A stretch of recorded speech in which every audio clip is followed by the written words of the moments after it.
O roteiro Tres fortalezas para tres tempos tenta explicar como nunha parroquia, como pode ser San Xoán de Fecha, temos unha riqueza cultural e de patrimonio arqueolóxico tan grande que de alguma forma nela está contida moito dos grandes momentos ou das épocas relevantes da historia de Galicia. Entón, visitando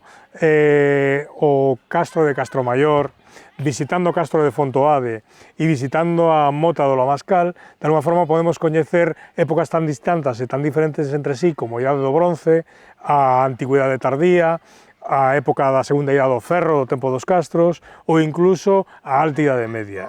porque en Fecha, coa súa configuración de un val fértil con montañas e un canón dun río, dá lugar a que haxa diferentes tipos de paisaxes e, polo tanto, que a xente puidera escoller diferentes lugares nos que asentarse en función das circunstancias históricas.